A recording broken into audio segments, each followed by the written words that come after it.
সচিমাতার যখন নিত্যানন্দের সঙ্গে প্রথম সাক্ষাৎ হয় তখন সচিমাতা এক প্রকার চমকে উঠেছিলেন এবং তার জ্যেষ্ঠ পুত্র বিশ্বরূপকে তার মধ্যে দেখতে পেয়েছিলেন। তার মনে হয়েছিল এজন্য অবিকল আমার বিশ্বরূপ। বিশ্বরূপ নিত্যানন্দ আসার অনেক আগে বিশ্বরূপ গৃহত্যাগ করে নৈমিষারণ্যে চলে যান এবং সেখানে গিয়ে সন্ন্যাস গ্রহণ করেন এবং সন্ন্যাস গ্রহণ করার পর তার নাম হয় শঙ্করারণ্য, শঙ্করারণ্য তীর্থ। তারপরে তার আর কোনো জীবনের কোনো কিছুই জানা যায়নি। নিত্যানন্দ তার বাড়ি ছিল বীরভূম জেলার একচক্রা গ্রামে এবং তার পিতা হারাই পণ্ডিত, মা পদ্মাবতী দেবী। তার ছোটবেলাকার নাম ছিল কুবের। হঠাৎ একদিন এক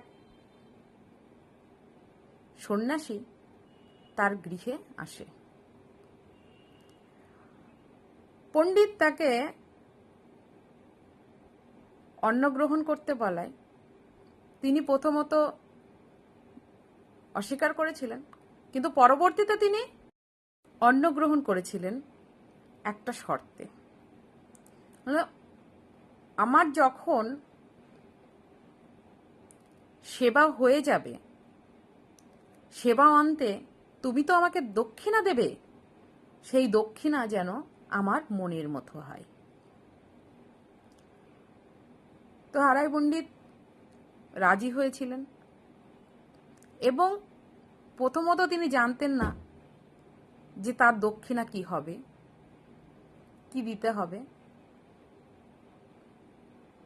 পরে যখন জানলেন যে দক্ষিণা হিসাবে তিনি তার সন্তান কুবেরকে চাইছেন,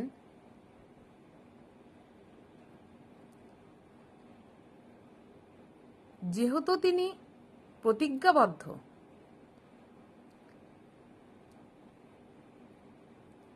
তার হাজার কষ্ট হলেও তিনি তার সন্তান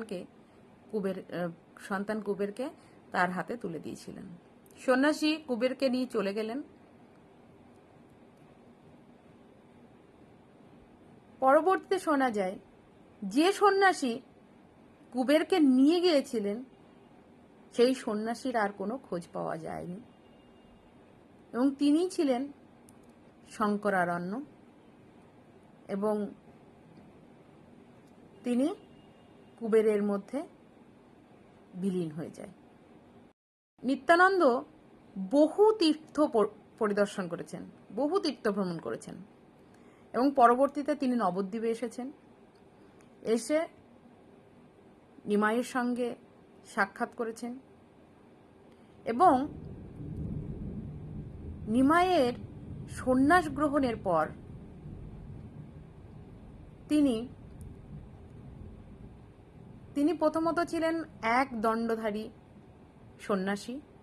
তিনি তার দণ্ডটি ভেঙে ফেলেন, 3টি খণ্ডে বিভক্ত করে দেন। তিনি তার দণ্ডটি ভেঙে ফেলেছিলেন এই প্রমাণ করতেই যে তিনি ছিলেন স্বাধীন